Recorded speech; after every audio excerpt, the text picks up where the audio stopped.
Fala galera, seja você muito bem-vindo aqui ao canal. Vamos falar sobre. Meu nome é Leandro Lestat e hoje eu tô aqui para comentar um pouquinho com você sobre Alma 32 a 35. Não sei se vocês repararam, mas aqui o ambiente aqui atrás está um pouquinho diferente. Tô aqui numa outra parte da casa, mas hoje a gente vai ter a chance de poder comentar um pouquinho aqui sobre esses ensinamentos de alma que são tão importantes para a gente, principalmente em relação à questão da fé e como que a gente pode nutrir essa fé. Então a gente vai aprender um pouquinho sobre isso hoje. Vamos comentar um pouquinho, vamos bater um papo sobre isso. Eu trouxe um vídeo, na verdade, para iniciar esse assunto hoje, e Alma ele começa explicando nesse vídeo, falando exatamente sobre esse assunto, sobre a fé. Ele está se encontrando com os oramitas se juntaram ali, os oramitas que sobraram, né, aqueles que se humilharam, eles que se juntaram à alma para poder ouvir o discurso de alma ali, algumas coisas que a alma tinha para falar para eles. Então, se você gosta de falar desse assunto, não esqueça aí de curtir esse vídeo, de compartilhar com seus amigos, é bem importante, comentar aqui embaixo, isso é super importante também, fazer algum comentário e, é claro, se inscrever aqui no canal, beleza? Deixa eu compartilhar o vídeo aqui com vocês então. É um vídeo de 7 minutos, eu queria que vocês pudessem assisti-lo, porque ele contém exatamente toda a mensagem de alma. Essa primeira parte da mensagem de alma, na verdade, está nesse vídeo, então eu gostaria que vocês pudessem assistir. Ele está legendado, tá? Ele é um vídeo em inglês, mas ele está com legenda em português, então é uma chance aí de vocês poderem dar uma olhada nesse vídeo aqui, ok? Deixa eu compartilhar com vocês. Lembrando que esse é um vídeo super especial relacionado exatamente ao que a gente vai falar hoje, tá ok? Então deixa eu compartilhar aqui com vocês. Vamos lá em Share. E vou aumentar aqui a tela. Beleza, eu vou diminuir aqui a minha tela, tá ok? Para vocês poderem ver melhor aí, ok? Deixa eu ver se tá aqui. Deixa eu Share Computer Sound. Beleza, estou compartilhando aqui o som também. Vamos lá.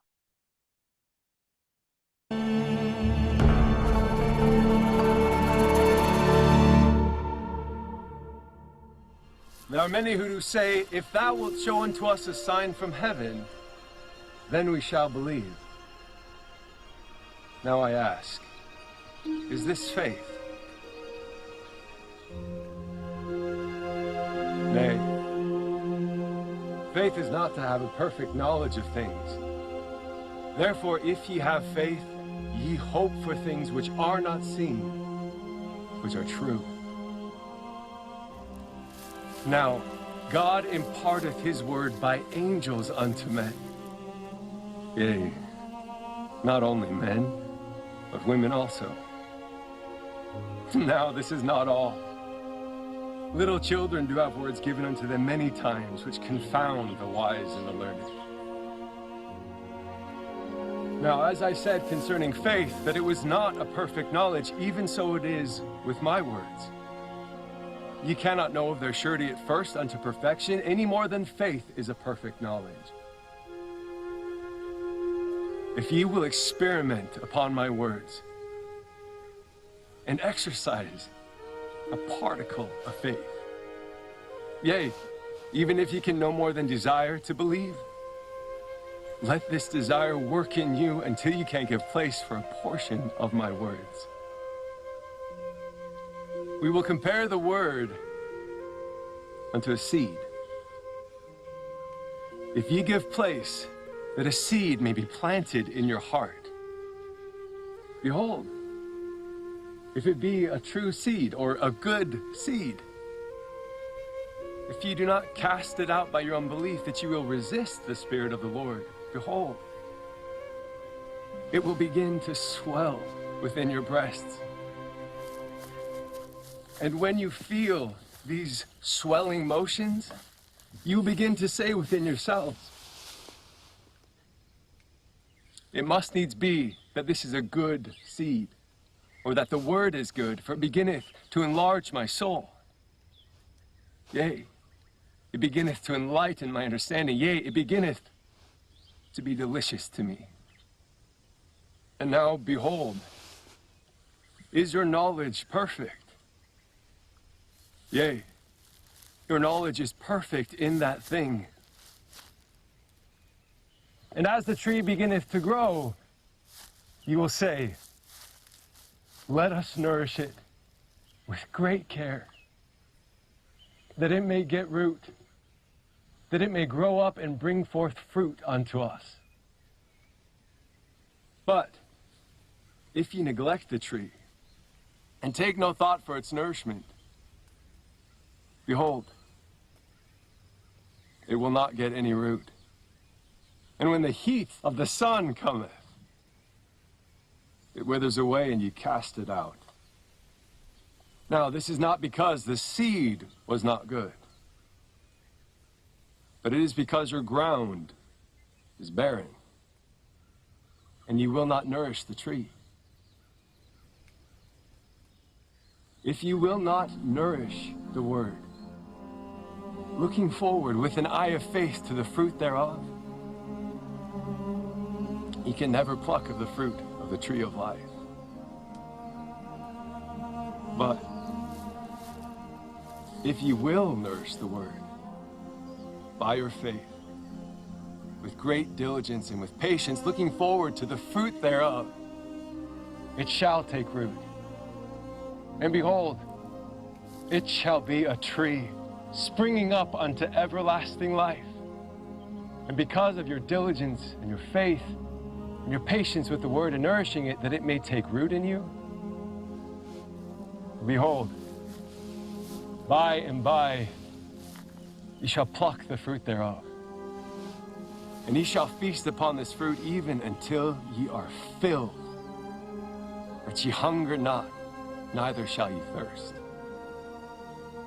Then ye shall reap the rewards of your faith, your diligence, patience, and long-suffering, waiting for the tree to bring forth fruit unto you. Shall we believe in one God, that we might obtain this fruit? Also, in what manner should we plant the seed or exercise our faith? Do you remember what Zenos, the prophet of old, has said concerning prayer or worship? He said, Thou art merciful, O God, for thou hast heard my prayer when I was in the wilderness, and in my field, and when I did turn unto my closet. Yea, and thou hast also heard me when I have been cast out, and have been despised by mine enemies. And it is because of thy Son that thou hast been merciful unto me. Therefore, I will cry unto thee in all mine afflictions, for in thee is my joy. For thou hast turned thy judgments away from me because of thy Son. Do you believe those scriptures which have been written by them of old? Believe in the Son of God, that he will come to redeem his people, that he shall suffer and die to atone for their sins, and that he shall rise again from the dead, which shall bring to pass the resurrection, that all men shall stand before him to be judged at that last and judgment day according to their works. I desire that ye shall plant this word in your hearts, and as it beginneth to swell, even so nourish it by your faith, and behold, it will become a tree springing up in you unto everlasting life. And then may God grant unto you that your burdens may be light through the joy of his Son. Amen.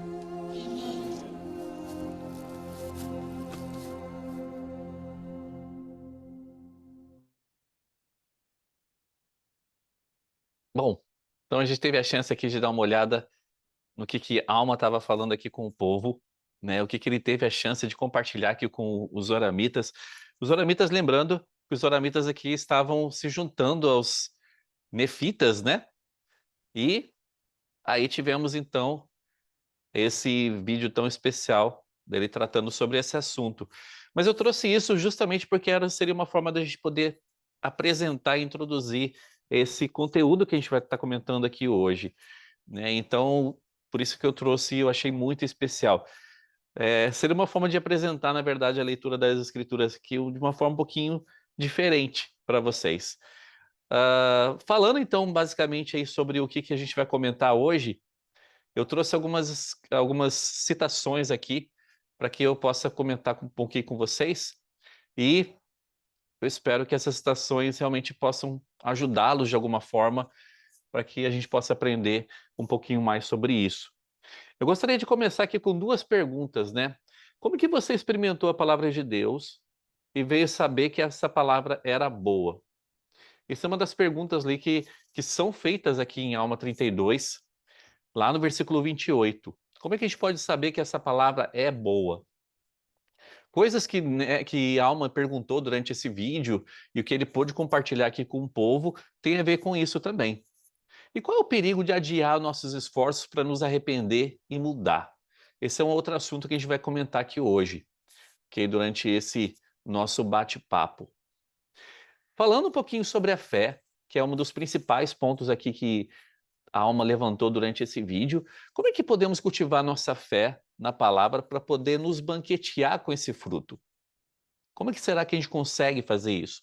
O presidente Joseph Fielding Smith, ele ensinou o seguinte: se quisermos uma fé viva, permanente, devemos ser ativos na execução de todo o dever como membros dessa igreja.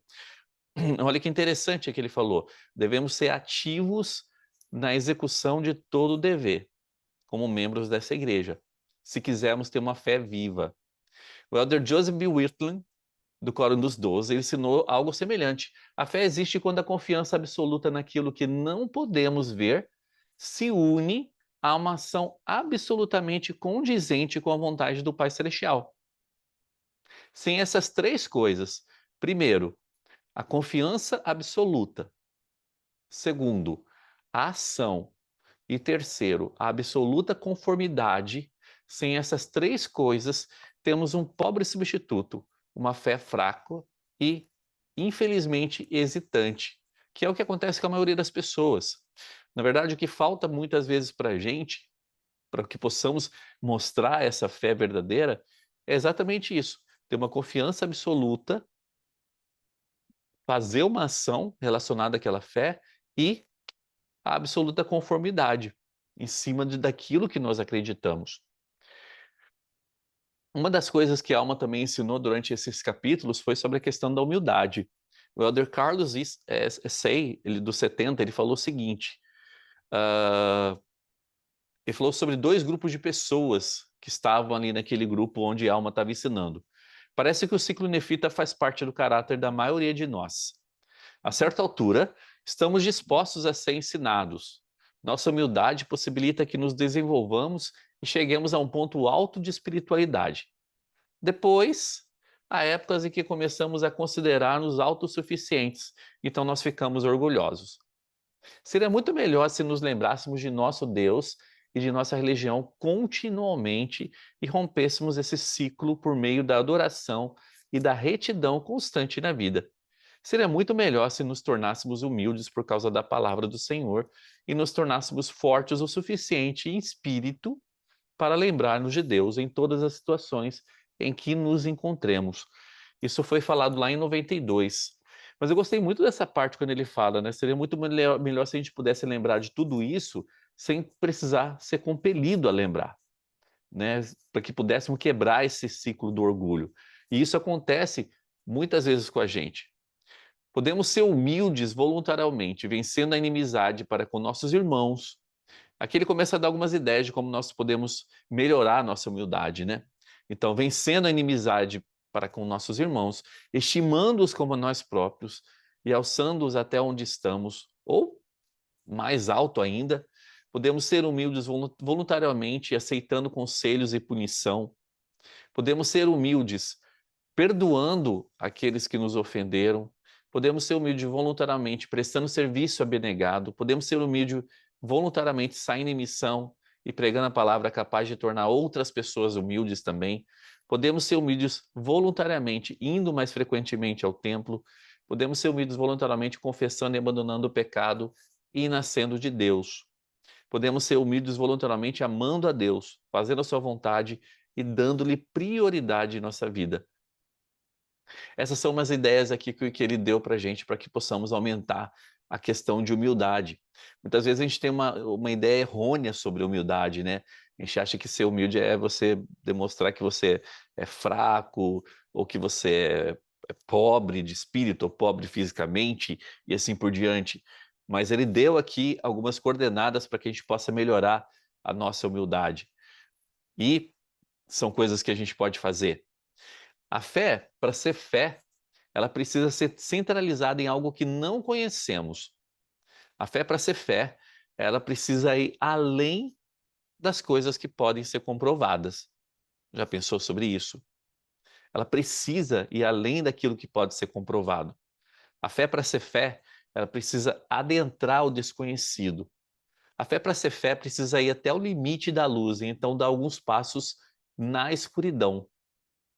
Se tudo tiver que ser conhecido, se tudo precisar ter explicação, se tudo tiver que ser comprovado, não há necessidade de fé. Na verdade, não há nem como ter fé. Existem dois tipos de fé. Uma é a que atua na vida diária de toda a alma. E esse é o tipo de fé que nasce da experiência, né? Ela nos dá uma certeza de que um novo dia vai nascer, de que nossa primavera vai chegar, que as coisas vão crescer. Esse é o tipo de fé relacionado à nossa confiança naquilo que já está programado para acontecer. Agora, existe um outro tipo de fé, que é um tipo bem mais raro. Ele é o tipo de fé que faz com que as coisas aconteçam. Esse é o tipo de fé que é louvável.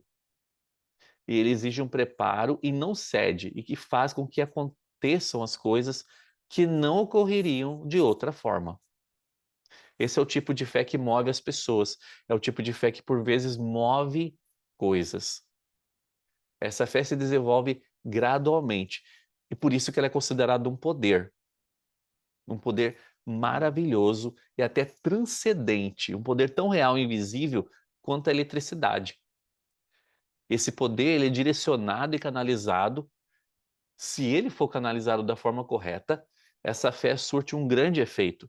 Em um mundo cheio de ceticismo e de dúvida, a expressão ver para crer promove a atitude mostre-me para que eu acredite. Queremos ter todas as provas primeiro e parece difícil aceitar as coisas pela fé. Quando será que vamos aprender que as coisas espirituais funcionam de outra forma? Que é preciso crer para ver.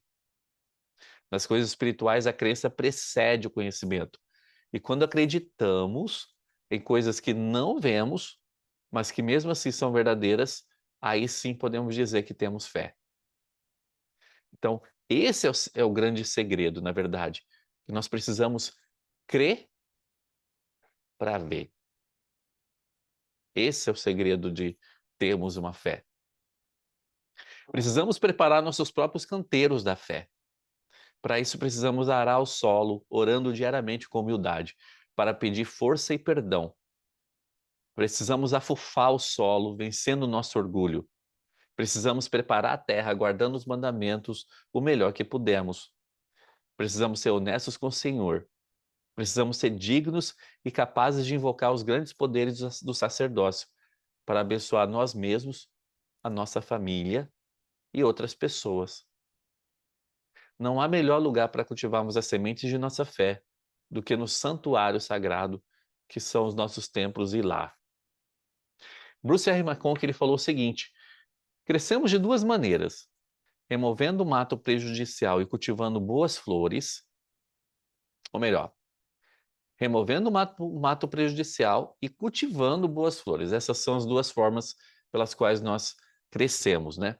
A graça do Salvador abençoa as duas, se fizermos a nossa parte. Em primeiro lugar, e sempre nós precisamos arrancar o mato do pecado e das escolhas erradas. Não é suficiente só aparar o mato. Nós temos de arrancar esse mato pela raiz. E como que a gente faz isso? Nos arrependendo plenamente para satisfazer, então, as condições da misericórdia, do poder da expiação de Cristo. No entanto, sermos perdoados é apenas parte de nosso crescimento. Não estamos simplesmente pagando uma dívida. É só uma parte de todo o processo. Nosso propósito é tornarmos seres celestiais. Esse deve ser o nosso propósito. Assim, depois que tivermos limpado a terra do nosso coração, tirado esse mato, precisaremos continuamente plantar, arrancar o mato e nutrir as sementes das qualidades divinas. Então não é um processo que acaba de uma hora para outra. Então, à medida que nosso trabalho árduo e disciplina nos ajudarem a desenvolver-nos para que estejamos à altura de seus dons, a graça fará brotar suas flores, como a esperança e a mansidão. Até a mesma árvore da vida poderá lançar suas raízes no jardim do nosso coração, dando frutos tão doces que aliviarão todos os nossos fardos pela alegria de seu Filho. E quando a flor da claridade ali brotar, amaremos as pessoas com o vigor do próprio amor de Cristo. Essa aqui é uma ideia muito interessante que ele trouxe para a gente, o Bruce R. McConkie, né? Sobre meio que comparando esse processo todo relacionado à fé, à confiança que nós precisamos ter na expiação e como esse processo todo nos ajuda nessa ida, né, volta à presença do Pai Celestial. Quando era membro do Coro dos 70, o Elder Robert Wells, ele falou também sobre a fé necessária para que mudemos nossa vida a ponto de nos tornarmos participantes da expiação de Cristo. Olha o que ele falou. Quanta fé é necessária para que a expiação de Cristo atue em mim? Olha que pergunta interessante, né? Quanta fé é necessária para que a expiação de Cristo atue em mim? Em outras palavras, de quanta fé eu preciso para ser salvo? Lá no livro de Alma, encontramos a resposta. O profeta Moleque ensinou esse princípio simples, mas grandioso. O Filho de Deus proporciona aos homens meios para que tenham fé para o arrependimento. Atentem para essas 3 palavras. Fé para o arrependimento. Essa é a pista. Em 3 versículos ele emprega essa expressão 4 vezes. Ou seja, é vital que possamos combinar a fé que nós temos em Cristo, isso é uma das coisas que a Alma fala muito durante todos esses capítulos, né, de 32 a 35, e também a fé para o arrependimento, que é uma outra doutrina que ele ensina aqui, que é tão especial para a gente, né, que na verdade faz parte de todo o processo. E esse conceito é uma das ideias mais esclarecedoras quanto à importância de se ter uma fé simples e clara. Fé suficiente para arrepender-nos. Será que eu tenho fé suficiente para me arrepender?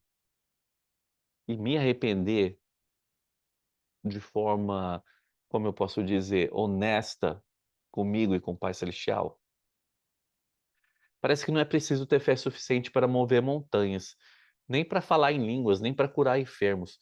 Tudo o que precisamos é de fé suficiente para reconhecer que pecamos e para nos arrepender de nossos pecados, para sentir remorso por eles e ter o desejo de não pecar mais e em vez disso, agradar a Jesus Cristo, o Senhor. Então, o maior de todos os milagres, a expiação pela qual Cristo nos resgata do castigo merecido, age em nosso benefício.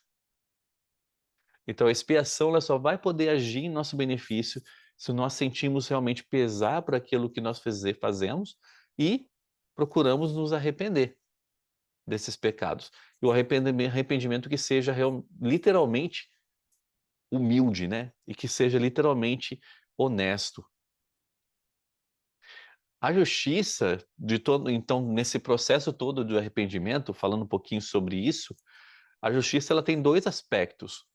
O primeiro é a obediência à lei traz bênçãos que nos dão alegria. Isso está lá em Doutrina e Convênio 130. A desobediência à lei acarreta punições que nos trazem tristezas. Então, a gente tem 2 parâmetros aqui. A obediência traz bênçãos, a desobediência traz punições, que vão trazer tristeza para a gente, o oposto da alegria que a gente vai ter em referente à obediência.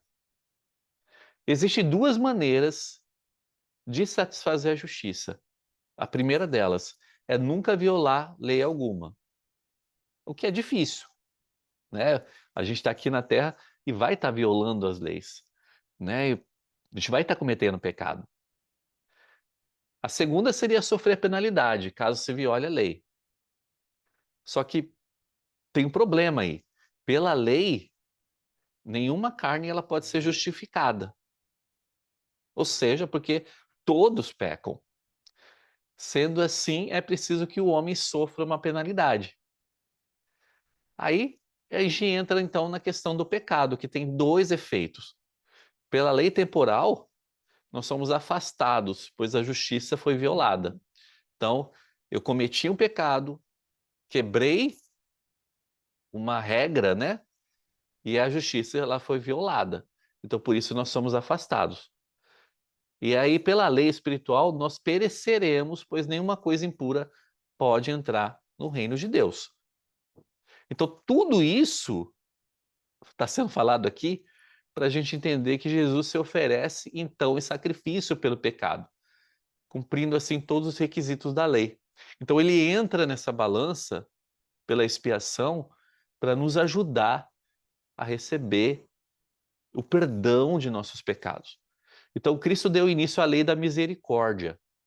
Mas como que ele deu início a essa lei? Primeira coisa, ele obedeceu a lei com perfeição. Ele não cometeu nenhum pecado. Pois, portanto, se ele não cometeu pecado nenhum, ele estava justificado perante a lei. A segunda coisa seria no jardim de Getsemane, na cruz. Ele sofreu e pagou o preço como se fosse culpado de todos os pecados já cometidos, ou que viriam a ser cometidos ainda. E a terceira coisa, ele é nosso advogado junto ao Pai. Ou seja, ele está ali para poder nos defender perante o Pai. Esse processo todo que a gente comentou aqui agora é o que a gente chama de expiação. Então, esse processo todo ele acontece quando nós colocamos o arrependimento em prática em nossa vida. E uma das coisas mais sérias que a Alma fala durante esse capítulo, a Alma e a Moleque, na verdade, eles estão falando sobre o poder do arrependimento, né? E o que ele pode trazer para a gente. E que o arrependimento existe um tempo para ser feito. E que esta vida é o tempo para que as coisas aconteçam. Então, tem uma outra citação que fala assim: esta vida é o momento para o homem arrepender-se. Que nenhum de nós imagine que podemos descer à sepultura sem vencer as corrupções da carne e no túmulo perder todos os nossos pecados e tendências más. Então, aquela história de extrema unção, né? Tipo, eu tô morrendo e me perdoa aí de todos os meus pecados. Não é assim que a banda toca, né? Como ele falou aqui, que nenhum de nós imagine que podemos morrer sem vencer a corrupção da carne, no túmulo perder todos os nossos pecados e tendências más. E tendências más, porque essas tendências elas vão permanecer conosco no mundo espiritual. Tá? Ela vai continuar com a gente quando o espírito se separar, então, do corpo. Então, é um assunto bem sério esse, né? Eu espero que realmente possa fazer efeito para a gente aqui. Eu gostaria de encerrar, na verdade, com uma escritura, que foi uma das escrituras aí que a Alma utilizou durante aquele vídeo que eu passei para vocês, tá? Que está em Alma 32, versículo 28. Compararemos a palavra a uma semente. Ora, se derdes lugar em vosso coração para que uma semente seja plantada, eis que se for uma semente verdadeira, ou seja, uma boa semente, se não a lançardes fora por vossa incredulidade, resistindo ao Espírito do Senhor, eis que ela começará a inchar em vosso peito. E quando tiveres essa sensação de crescimento, começareis a dizer a vós mesmos, deve ser uma boa semente. Ou melhor, a palavra é boa, porque começa a dilatar minha alma. Sim, começa a iluminar-me o entendimento começa a ser-me deliciosa. Possamos pensar sobre isso durante essa semana e pensar de que forma nós podemos transformar essa palavra de Deus, a palavra do Senhor, as Escrituras, numa coisa mais saborosa para a gente. Possamos lembrar que o tempo de arrependimento é agora. Não é para depois que eu morrer, né, e pensar que, depois que eu falecer, então tudo vai acabar e tudo vai estar bem. O tempo de arrependimento é agora. E é isso que a gente precisa lembrar. O Senhor nos deu aí todas as fórmulas para que possamos colocar, então, a expiação em prova na nossa vida. Mas para isso, a gente só precisa nos arrepender. E nos arrepender humildemente, nos arrepender da forma correta que precisa ser feita. Eu espero que essas coisas possam fazer sentido para você e que possam te ajudar de alguma forma, ok? E eu deixo esse bate-papo aqui com você sobre essa semana aí do Vem Segue-me. E não esqueça aí de fazer o comentário embaixo e também não esqueça de compartilhar com seus amigos esse vídeo para que eles também possam conhecer essas coisas de alguma forma, ok? Obrigado aí e a gente se vê então no próximo vídeo. Tchau, tchau.